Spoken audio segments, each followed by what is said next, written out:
Let's talk about this. We haven't talked about this in a long time. Road rage.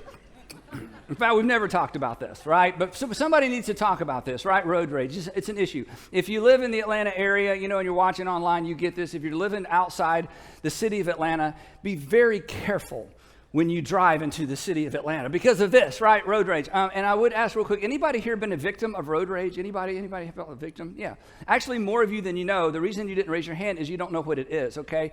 But road rage doesn't mean some angry person gets out of their car and marches back to your car in traffic and beats on your windshield. That is road rage, but it's broader than that. Road rage is really, I'll just give you the definition since we're talking about it, aggressive or angry behavior exhibited by a driver. I bet you knew that.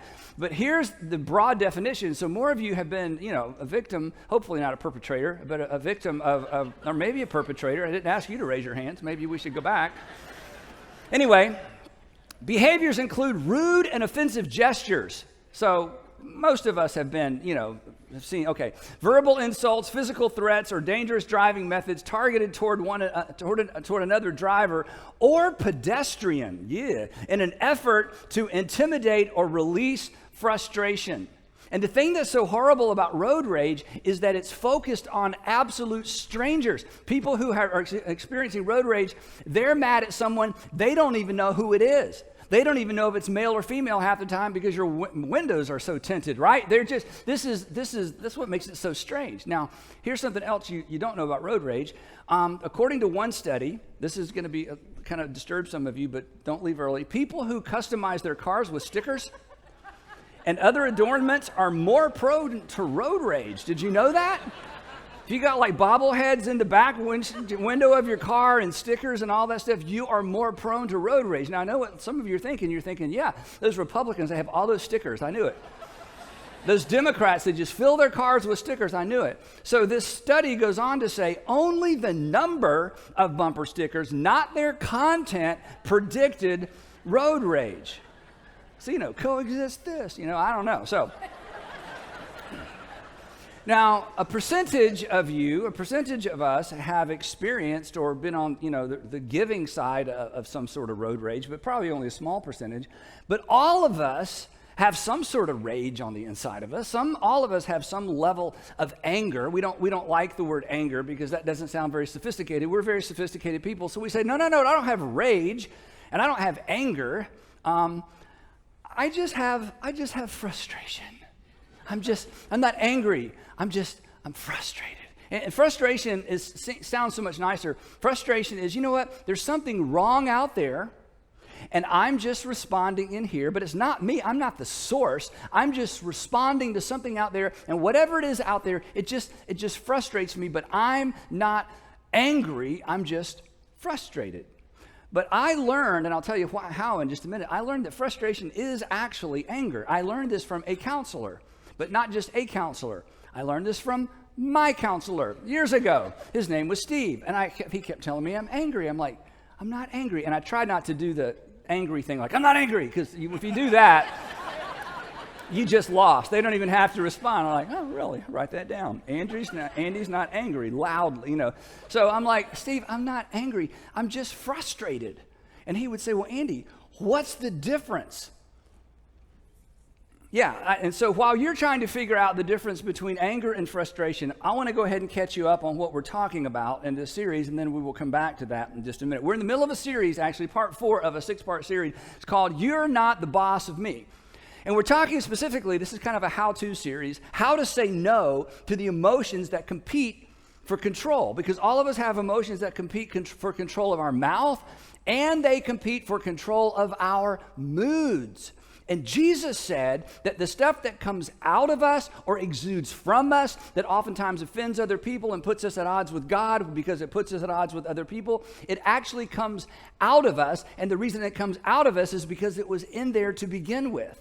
And the things that come out of us, according to Jesus, actually, he uses the word heart. It comes from our heart. In other words, it comes from us. And I'm tempted to say, no, it doesn't come from me. It comes from out there. It comes from them. And I'm just responding. And Jesus says, that's because you don't know yourself very well. Here's what Jesus said. And I just go with what Jesus said. Again, you predict your own death and resurrection, pull it off. Just go with whatever you say. He says this, but the things that come out of a person's mouth come from the heart. There it is. And these defile them. Defile means these things put them at odds with God and others, and they put you at odds with God because they put you at odds with others that God loves. He goes on and he says this, for out of the heart, or out of you, whatever word you want to use, out of the heart come evil thoughts. And evil thoughts are the first step toward evil deeds, right?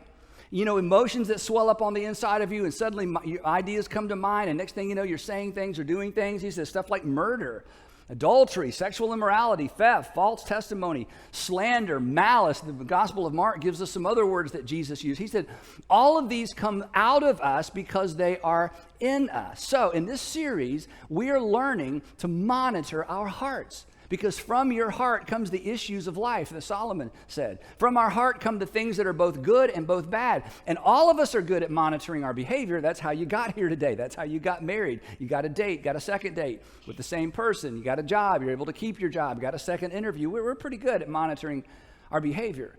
But Jesus is encouraging us and drawing us into a way of life where we monitor our heart. We monitor what's in there, and we monitor what we allow down in there. Because when our emotions, in many cases, take control, things oftentimes get out of control. Whether it's guilt, we talked about that, or envy, we talked about that, or insecurity, or fear. We're going to talk about fear next week. And today, we're talking about anger. And here's what I know about you. This isn't a religious thing. This is just a human thing. Nobody, and you're a nobody, not really, like you're part of a nobody in this equation. Everybody, somebody, everybody. Nobody wants anger to be the boss of them, right? I mean, you don't want anger to be your boss. You've never thought of it in those terms. We'll talk about it in just a minute. Nobody wants anger to be the boss of them. And nobody who loves you wants anger to be the boss of you. And you don't want anger to be the boss of anybody that you love or you have to work with. We've seen what happens when that happens. We've been on the other side of anger or frustration or rage. And when we talk about anger, we're not just talking about extroverted anger, you know, people who lose their temper. You may never raise your voice. You may be more like me. You don't lose your temper, but you're still scary because your moodiness, your silence is deafening. Your silence is intimidating. Your silence is controlling. And you pride yourself because you don't ever extrovert your anger, but you introvert your anger, and it has the same effect on the people closest to you. So whether you shove it down or whether you shut people down, anger is a bad boss. Unless, there is an exception to this, unless it's what I call, and maybe there's a better phrase for this, what I call crusader anger. This is a good anger. Crusader anger is when somebody gets angry at an injustice in the world or evil in the world or a disease in the world, and they finally get so frustrated and so angry, they step out and they say, you know what, somebody needs to do something about this. So they go to work, and as a result of crusader anger, some incredible things have happened in the world. Child labor laws, women's suffrage, the civil rights movement, we could go on and on and on. All over the world throughout history, there have been men and women who finally got so fed up with something that needed to change. They had kind of this crusader anger, and it drove them to bring about change. But, and this is where we pivot back to most of us, crusader anger reflects concern over what other people aren't getting that they deserve. The frustration and the anger that drives us crazy and messes up our relationships and causes us to look in the mirror at times and think, why did I say that? Why do I think that? Why do I behave that way? Is the anger that comes from what happens when I'm not getting what I'm sure I deserve. When you're not getting what you're sure you deserve. So there's a parallel, there's a similarity. One is constructive. One, as you already know, is extraordinarily destructive. Now, James, the brother of Jesus, which is such a fascinating thought anyway, and we won't go into that, but James, the brother of Jesus, who lived in the first century, obviously, emerged after Jesus' resurrection as a leader in the local church. In fact, he was the pastor, he might be called, or the leader of the church in Jerusalem in the first century. Imagine that. He was martyred in the year 62. And the fact his martyrdom is not recorded in the Bible. It's not recorded in the book of Acts that tells us what happened after the Gospels. And the reason the martyrdom of James is not recorded in the book of Acts is because when James was martyred, the book of Acts had already been written. It was already out. And so the book of Acts was written before James was martyred, which means the book of Acts was written before 62, which means, I know you don't care, but I do. Before Acts, this is important though, before Acts was written, Luke was written. Everybody agrees that whoever wrote Luke wrote Acts. So it shoves the writing of Acts back, and it shoves the writing of Luke back into the time when they were eyewitnesses of the resurrection. So one of the things that you may have heard in graduate school or college many, many years ago is that, the eyewitnesses of the resurrection didn't write the Gospels. They were written many, many, many years later. There is no evidence for that, and there's lots of evidence to the contrary. So James lived in Jerusalem, the brother of Jesus, martyred. Imagine this. He was killed because he believed his brother was his Lord. That's amazing. And he writes this letter to Christians, primarily to Jewish Christians, and it is full of wisdom. In fact, he had a nickname. He was James the Just. He was such a just person, James the Just. And in this letter that's called the Book of James that you can find in your New Testament, in this book, James gives us a principle. And of all the principles, the life-changing principles in the world, I think there are two that are just so extraordinary that if people can get their minds and hearts around these two ideas, it changes everything, especially relationally. And James gives us one of these principles. So I want to walk you through what James says. It's going to be a little bit offensive maybe. It's going to make you kind of push back a little bit and say, I don't know if it's that simple, but I'm telling you, if you, whatever age you're in, wherever you are in relationships, if you will embrace this principle that James gives to us, it will do more to keep anger from ever becoming the boss of you than anything else you can do. And that's a promise. Here's what James says. He asks two questions. The first one is this. He says, he's just writing, this is a letter, so he's writing this. So somebody's reading this in churches in Judea and maybe that area of the world. Who is wise and understanding among you? And he's not asking anybody to raise their hand, and I'll explain why in a minute. Who is wise and understanding? Wisdom means who has insight. Wise people understand that life is connected. Wise people understand the past impacts the future and the present impacts the future. That what's going on now is going to show up later, that life is connected. So James says, okay, do you think you're wise? Do you think you're insightful? Do you know how to keep things in perspective? He says, if so, I want to challenge you.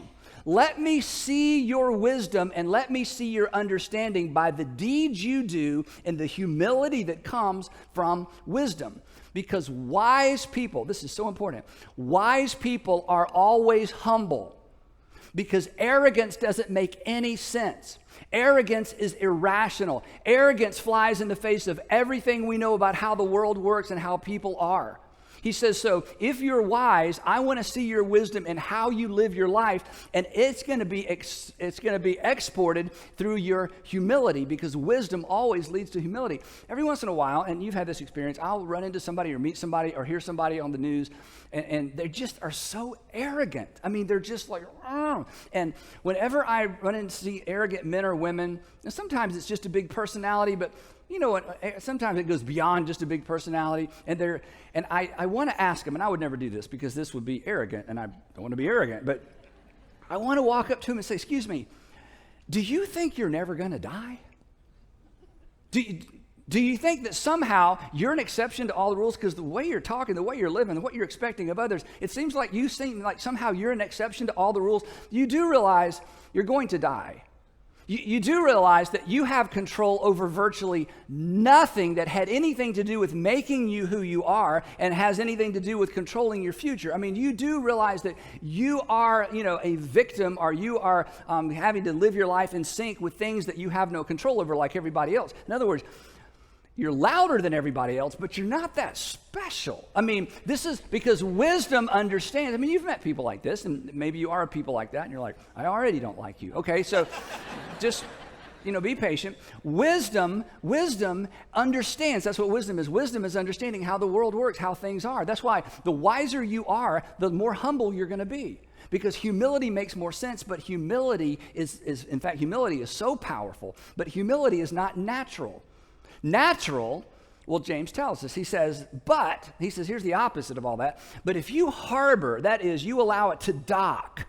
If you allow envy to dock, if you allow selfish ambition to dock, to harbor in your hearts, if you allow things that really fly in the face of reality, fly in the face of the way that the world really works, envy is, it's not fair. Well, life's not fair. I mean, fairness ended in the Garden of Eden. I mean, nothing's been fair since, right? I mean, how many of you can dunk a basketball, Right, exactly. So it's not fair, okay? But we tell our kids that all the time. But he said, if you allow things to get lodged in your heart, that's the point of this series. If you get things lodged in your heart that really out of sync with reality, the way the world works, then it's just going to go bad for you. And what's in you is going to come out of you. If you let all that stuff live down in there unaddressed, it's going to be a problem. And he says, look, and don't boast. His wording is a little funky here. And don't boast about it or deny the truth. So, if you harbor bitter envy, you kind of keep it on the inside, and selfish ambition, it's all about you, because people who lack wisdom lack humility, and they make the world all about themselves. Making the world all about you is not wise. Making the world all about you doesn't even make any sense. He says, but if you're stuck there, if you allow that stuff to harbor in your heart and it becomes the filter through which you live, through which you talk, through which you parent, through which you do marriage, he said, you're just denying the truth. And wise people don't deny the truth. Wise people live in light of the truth. And so James is saying to his audience, look, don't get stuck and don't get satisfied and don't pretend to be fine. God has called you to something better. And then he tells us kind of what we already know. He says, because wherever you find this stuff lodged in a heart, wherever you find somebody deceived into thinking they're more than they really are and they lack wisdom and humility, for where you find this, he says, where you find this envy and selfish ambition, there you find, here it is, there you find disorder and every evil practice. And again, this is kind of his, fanciful way, not fanciful, but his sort of complicated, wordy way of saying what Jesus said. That when things get lodged inside of us, they're eventually coming out of us. And where you have arrogance and a lack of understanding of how the world works and the way things really are and how dependent you are on the people around you and circumstances you had no control over, when you lose sight of that and arrogance gets lodged in your heart, eventually there's going to be disorder and every evil practice. Because people who allow these things to get lodged in their heart are able to justify just about anything. What's on the inside of you is coming for you. What's on the inside of you is coming for the people around you. So at this point, James is writing all this down, and it's like he pauses and thinks, okay, I got to get to the point. So he sort of laid the groundwork for where he's going. How many among you are wise and, have understanding? How many of you understand the power of humility? How many of you understand that you can't get stuff? He's kind of laid the groundwork, and now he goes for his point. And now he tells us how to keep anger from lodging in our heart and how to keep anger from becoming the boss of us. But he launches into this part of the discussion with another question. And here's the question. He says, so having said all that, think about this. What causes fights? I've said if you have wisdom, you'll have humility, and humility leads to more wisdom and understanding about how the world works. And if you allow bitter envy and selfish ambition to lodge in your heart, then there's going to be disorder and fights. And if you don't believe me, then think about this. Where does that hostility, where do fights come from? What causes fights? What causes conflict? What causes fights, he goes on, and quarrels among you? Now, this is a really interesting question. What causes it? He's asking the question, what's the root cause? Now, when some of you see this question, when some of us see this question, we say, well, James, you're asking the question incorrectly. It's not what, it's who. It's who causes fights and who causes quarrels. And I know the answer to that. It's my mom. She will not mind her own business. I am an adult. I have my own family. And my mom just got to tell me how to parent, what to do, when to get up, and it doesn't look right. And every time she walks in my house, I feel judged. And I'm like, I know what causes quarrels. It's not a what, it's a who. It's my dad. It's my brother-in-law. Every time he comes over, he got to talk about my yard and how to do my yard. And I'm like, I don't even care. It's not your yard. It's not a what, it's a who. It's my ninth grade son. He knows everything. He knows everything. And the problem is he might really know everything. And everything I do is wrong. And he wins all the arguments. And I feel like, well, how did my ninth grade son get in control of our family? It's my boss. It's the manager at work that, she just, I don't know. There's something about her just grates on me. The problem is not a what. The problem is a who. And James is like, that's why we're talking about this. Because you're wrong. It's a what. It's not a who. And as long as you think it's a who, you will never get to the root of the real what. So he says, where do fights and quarrels, where does it come from? What's the source? And I want to look out there in the world and say, I'm just frustrated because I'm responding to something out there. He says, come on. Who is wise and understanding among you? Don't they really come from your desires that battle inside of you? To which we say, no, they don't. Have you met? You need to meet my boss. Then you would understand the source of my quarrels. You need to meet my wife. I don't know. There's just something going on. You need to meet my husband. He used to be such a gentleman. Not even, you need. And James is going, no, come on. Who is wise? Who is humble? Who is understanding among you? Let's face an important fact that could possibly change everything for you. The source of the fighting and the struggles and the quarrels among you. The source is something going on inside of you. They don't come from his or her inability to see the world the way that you see it, even though that's the way we often see it. Well, I think that, the reason we struggle is because you won't see things my way. And if I could just get you to see things my way, which of course is the right way, if I could just get you to see things my way, then when we wouldn't fight and quarrel. And James says, no, you don't understand the root. And as long as you think the source is out there, you're never going to deal with it. And you're actually going to feed something ugly and dangerous in here. Now, let me pause and say this. This principle, this thing he's teaching us, I'm telling you, it is life-changing. That's not hyperbole. It is relationship-changing. It is relationship healing. In any relationship, if both parties can embrace what James is teaching us and telling us, it changes everything. So let me read the verse again. Don't they come from your desires that battle within you? And the answer is, yes, they do every single time. Because the reason we fight and the reason we quarrel and the reason we're angry is because there's something we want that we aren't getting. There's something we want that we aren't getting. There's something I want. I want respect from him, and I'm not getting respect. I just want you to clean up your room because that shows you that you respect me, and I'm not getting what I want. I just want you to come home on time because we talked about this 10 times, and you promised, and you won't come home on time. I just want you to give me a fair shot. I just want credit for my ideas. I'm upset, and I'm frustrated, and anybody that hears my story says, you're right, but the root of it is not out there. The root of it is in here because I'm not getting what I want. To which I know how you respond. You respond the same way I do. But wait a minute. But I earned it. Right. You earned it. And you want to get what you earned, right? Yeah, and you're not getting what you earned. Right. So you're not getting what you want. Oh. Well, yeah. But they promised. I mean, come on. They promised and they didn't keep their promise. Right. So you want them to keep their promise. Yeah. So you're not getting what you want. Yeah. Okay, but it wasn't even just. I mean, what they did, anybody who heard my story, what they did wasn't fair. I know. And you want what's fair, don't you? Yes, I want what's fair. You're not getting what's fair, are you? No, you're not getting what you want. Now, I'm just telling you.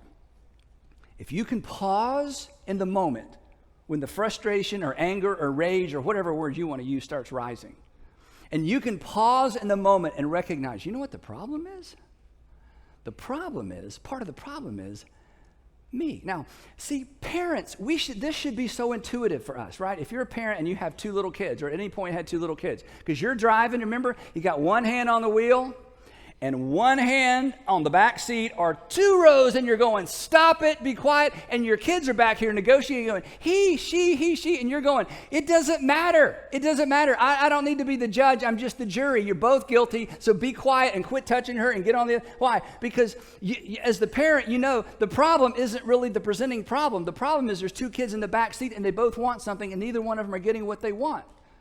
And it's like our Heavenly Father's going, there's a reason I ask you to call me Heavenly Father, because you're still like children. And at the source, at the root of every single argument and quarrel you've ever had, at the source, the root, the source is not out there. It starts right here. You want something, and you're not getting it. And I'm telling you, the moment you begin to embrace this as a lifestyle, the temperature goes down, and anger will no longer be the boss of you. It won't control, as we're going to see, your moods or your mouth.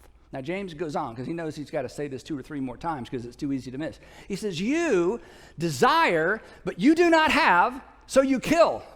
And we're like, okay, that's got to be hyperbole. Well, it is, but it isn't. His point is this, and this is what should cause all of us to stop and at least consider whether or not this is true. His point is this. He's saying, look, if you don't recognize that the source and the root is in here, not out there, you will carry the potential to do things, you'll carry the potential to take things to an unhealthy, destructive extreme. As long as you think it's him, don't miss this, as long as you think it's him, and since you can't control him, you will feel like you have an excuse not to control you. As long as I think it's her, and it's 100% her, then since I can't control her, I give up all reasoning when it comes to controlling me because she deserves it, he deserves it, they deserve it, whatever it is. And James says, look, I'm telling you, the very thing that leads to murder, it is inside of you. Because what causes murder? Somebody wants something they can't get any other way, or they want something they can't get, and it drives them to murder. Somehow it justifies a response, and they blame the other person. And James says, hey, heads up, all of you wise people, all of you people that are wise and have understanding. That's inside of you. That's inside of you. To think for a moment that you don't have it in you to do something unhealthy to another person in order to get what you want, don't deceive yourself. Be humble enough to recognize, oh my goodness, that resides in me. Then he wraps up like this. He says, come on, you're envious and you can't obtain. You want it and you can't get there. You want a break, you're not getting a break. Everybody got theirs, you haven't gotten yours yet. Everybody got in, you didn't get in yet. Everybody drives one, you don't drive one yet. Everybody else's kids, everybody else. He says, you want it and you can't get, so you fight and you quarrel. You can't get from him what you want. You can't get from her what you want. You can't get the approval, the acceptance. I mean, just fill in the blank. We've all got that stuff. But his point is, come on. The source is not out there. The source is in here. We aren't getting our way. We aren't getting what we want. We're like the kids in the back seat.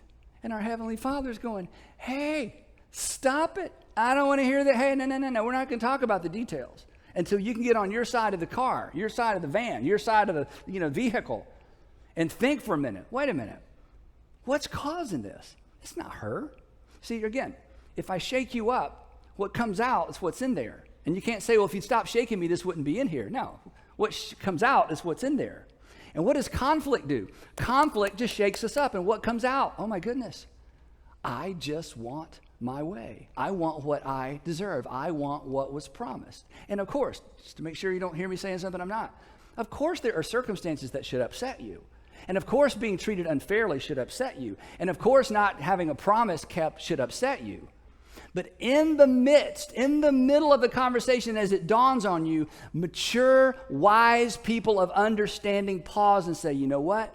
Part of the problem is, not the whole problem, but part of the problem, my part of the problem, the source of the problem is, I'm not getting what I want. And I'm telling you, when you can own your slice of the argument pie, the temperature comes down, and anger and rage and frustration will no longer be the boss of you. Now, I've taught this passage many times. I think I should teach it every 6 months because it's easy, but it's easy to forget. And so every time I teach this, I recommend that you do something that's a little bit odd, but every time I suggest this, I get responses where people who did this and they say it was kind of weird, but it's kind of funny, and now it's become part of the rhythm of our life. So if you're a married couple, if you're in a serious relationship, if you have a roommate and you and the roommate are kind of back and forth and both of you hear this talk, I'm telling you, any two people who embrace this idea, this changes everything. So I suggest, I do this with Sandra, we just kind of laugh about it. I suggest that you actually say this out loud in the middle of the conflict, even if you're the only person who understands the principle. But if both of you understand it, I'm telling you, it's amazing what happens. You just, you're having a conflict, you're having an argument, try it at work, even with people who don't know about this. And you say, you know what, do you know what part of the problem is, don't you? Do you know what part of the problem is? I'm not getting what I want. There is no comeback to that. That's like, wait, what? Yeah, you know what part of the problem is? I'm not getting what I want. Right. And I guess I'm not getting wow. So I tell you what, let's send each other to each other's room. I'm going to send myself to my room, and you send yourself to your room, and I'm going to sit in my room until finally I kind of own my slice of the pie. And once I own my slice of the pie, then I'm going to come back out, and we're going to talk. So, I want us to actually practice this. Now, the first time, we're just going to read it, and then the second time, we're going to do it with some attitude, okay? Because I'm telling you, and I'll give you an illustration in just a minute, this is a very powerful habit. Even if you just do it under your breath. What this does is this basically your way of saying anger. Okay, this may be unfair, this may be unjust, they broke a promise, they broke a vow, but you know what, anger? You're not the boss of me. I got to get through this. I got to make a wise decision. I'm a person of wisdom and understanding. I am not arrogant, and I'm not letting any ships pull up to my harbor that are full of envy and bitterness, okay? So I'm going to own my slice of the pie. So, ready? We're going to just say this out loud. Let's just read it. Everybody, even if you're watching at home by yourself, just play along. Ready? You know what part of the problem is, don't you? That was so bad. Okay, come on. This is hard for some of you. In fact, if you're sitting like this right now, I'd at least, come on, give me a little body language support here, okay? Here we go. You know what part of the problem is, don't you? I'm not getting what I want. Yeah. Imagine saying that in the middle of a conflict. And let me tell you what, this is true. It is part of the problem. I'm not saying it's the whole problem, but in many cases, it's a bigger part than we want to know about or own. So one more time with a little more attitude this time. Ready? Here we go. You know what?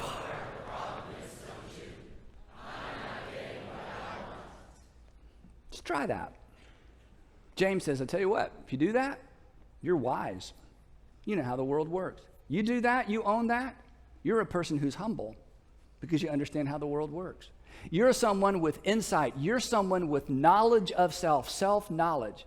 That means you have emotional IQ, you have EQ that is so powerful and goes beyond the average because you're able to stop in the middle and say, okay, part of the problem is. So I want to ask you a question. This isn't a James question. This is just a me question. What is your relationship with anger? I know it's an odd question. What is your relationship with anger? Do you let it boss you around? Do you allow it to get in control of your mouth or your mood? As I said earlier, I'm an introvert, so when I get angry, I go in and my moods are paralyzing. I mean, I've just had to learn, okay, but what is your relationship with anger? And are you ready to put an end to that? Or let me ask it a different way. If I were to ask your husband or your wife or your best friend, your roommate, your boyfriend, your girlfriend, your best friend, hey, what is her talking about you? What is her talking about you? What is his relationship with anger? What would they say? And do you allow it to be the boss of you? Do you allow it to be the boss of you in one particular relationship because there's just somebody who just gets to you? Do you allow it to be the boss of you with certain kinds of people because those certain kinds of people, they just get to you? Is it the boss of you in one particular environment? Maybe just at home. Everybody at work just thinks you're the finest, kindest, amazing, most amazing person, and folks at home are walking around on eggshells. Are you ready to put an end to that? To do that, you'll have to humble yourself. This calls for humility. Humility is the most logical thing we can ever do. Humility makes sense. Arrogance makes no sense. Pride makes no sense. Arrogance and pride never lead anywhere good. Humility says, you know what? It's not all my fault. But you know what? I'm going to own my part of it. And I'm going to own my part of it to where arrogance, to where anger no longer controls my mouth or my mood. Part of the problem is you're not getting your way. So, and you know how this works. When you feel it rising up, and before this day is over for some of you, you're going to get to practice this. It just starts rising up. It's traffic. It's traffic. You starts rising up. You're at a restaurant, and it's just not what you ordered, or it's something more serious. You get home, and he didn't, or she did, or the kids, or you get to work tomorrow. It's going to start rising up on the inside of you. That's when you say, anger. You're not the boss of me. I'm on to you. You want me to think it's him. You want me to think it's her. You want me to think it's them. But anger, I'm on to you. It's me. I want something, and I'm not getting it. And anger, I'm owning my slice of the pie, and you will not control my mouth, and you will not control my mood. And besides, and I've said this every week, if you're a Christian or if you're a Jesus follower, I like the phrase Jesus follower. If you're a Jesus follower, you already have a boss of you, right? Jesus. That's why we use the word Lord, boss. You already have a boss of you who, by the way, didn't get everything he wanted either. In fact, you have a boss who said no to himself so he could give you what you needed most. You have a boss, you have a Lord who said no to himself so that he could give you precisely what you needed most. The Apostle Paul captured this in beautiful language, and I'll close with this. He said this, talking about Jesus. Who, again, you're a Jesus follower, and he said, follow me. He said, who, Jesus, talking about Jesus, being in the very nature God, in other words, Jesus was God, he did not consider equality with God something to be used to his own advantage. That Jesus, even though he was God in a body, didn't demand his way, even though he had the right and the power to demand his way. That Jesus, Paul will go on to say, actually humbled himself even though he didn't have to. He didn't show up and say, okay, knock it off. I'm Jesus. Hello, I am Jesus. So shut up. And we like the corner table. I know they got here first, but I'm Jesus. Come on. Never did that. Could have. Deserved it. Never did that.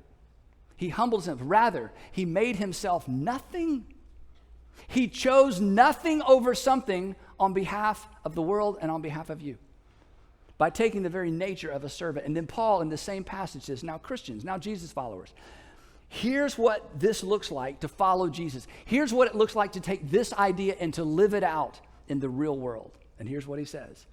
In your relationships with one another, in your relationships with one another, in your relationship with your father, your mother, that roommate, the boyfriend, the girlfriend, that cousin, that brother-in-law, that said what, in your relationships with one another, have the same mindset as Christ Jesus, who humbled himself. And how far did he go? How low did he go? Who humbled himself by dying, and not dying just any death, Paul says, but death on a cross.